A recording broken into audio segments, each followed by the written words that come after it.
वो भी बीजेपी लगाएगी, उसका भरोसा करूंगा मैं? अरे जाओ भाई, अरे अपनी सरकार आएगी, सबको फ्री वैक्सीन लगेगी। हम देख रहे हैं कि जिम में वर्कआउट करते हुए लोग गिर रहे हैं और दम तोड़ दे रहे हैं कि आखिर कौन सी बीमारी है कि जिसके चलते लोग लम्हा भर में जान गंवा दे रहे हैं। कोई इसे कोविड का साइड इफेक्ट कह रहा है, कोई वैक्सीन का। अखिलेश यादव हों या फिर इमरान प्रतापगढ़ी, ये दोनों विपक्ष के नेता ऐसे थे जिन्होंने कोवैक्सीन और वैक्सीन को लेकर सवाल खड़े किए थे। उस वक्त जब ये शॉट लग रहे थे तब सरकार ने इनकी खूब खिल्ली उड़ाई थी और ये कहा था कि विपक्ष देश के साथ नहीं है और ये लोग चाहते हैं कि कोरोना जैसी महामारी से लोगों को निजात ना मिले। लेकिन अब एस्ट्राजेनेका का जिस तरह से कोर्ट में पूरी तरह से खुलासा हुआ है, उसके बाद ये दोनों के बयान वायरल हो रहे हैं। इमरान प्रतापगढ़ी ने तो बाकायदा राज्यसभा में जाकर के इस बात के लिए आवाज उठाई थी कि क्या ये कोविड की वैक्सीन की वजह से लोगों को हार्ट अटैक आ रहे हैं, नई उम्र के लोगों को कैसे हार्ट अटैक आ रहे हैं। आपको बता दें कि बीते 2-3 सालों से जब से कोविड हुआ और कोविड के बाद से जब वैक्सीन लगनी शुरू हुई, उसके बाद ये सवाल खड़े होने लगे कि क्यों आखिर नई उम्र के लोगों को हार्ट अटैक आ रहे हैं, जबकि इससे पहले ये सब नहीं होता था।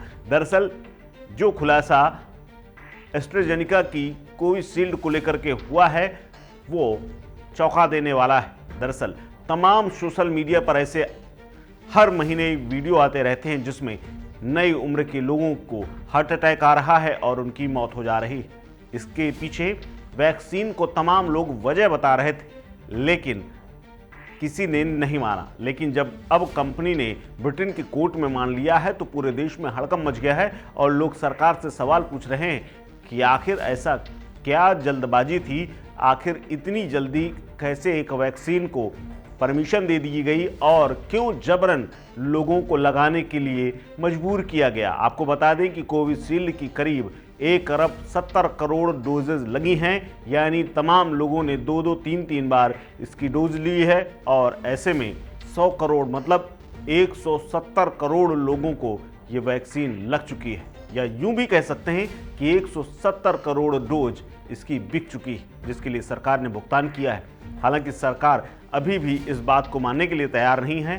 सरकार की तरफ से हालांकि अभी तक कोई बयान भी सामने नहीं आया है, लेकिन इन दोनों के अखिलेश यादव जिन्होंने ये कहा था कि वो वैक्सीन नहीं लगवाएंगे क्योंकि ये बीजेपी की वैक्सीन है और उन्होंने इसकी वैक्सीन की खिल्ली उड़ाई थी। इसके अलावा इमरान प्रतापगढ़ी ने बाकायदा राज्यसभा में बातें कही थी, लेकिन अब इन दोनों के वीडियो वायरल हो रहे हैं और एक बार फिर से कोवैक्सीन और कोविशील्ड और तमाम जो वैक्सीन कोरोना के बाद लगाई गई थी उसको लेकर के तमाम चर्चाएं शुरू हो गई हैं। दरअसल बीते 2-3 सालों में ये सच्चाई है कि तमाम लोग हंसते गाते नाचते कूदते अचानक हार्ट अटैक के चलते शिकार बने। कोरोना काल के 4 साल बाद इस पर अब एक के बाद एक बड़ा खुलासा हो रहा है। एस्ट्राजेनेका कंपनी ने ब्रिटेन में बाकायदा ये बात दस्तावेजी तौर पर मान ली है कि कोविड-19 के दौरान जो उसने वैक्सीन बनाई थी उससे ब्लड क्लॉटिंग हो सकती है और टीटीएस जैसी साइड इफेक्ट देखने को मिल सकते हैं। ब्रिटेन की कोर्ट में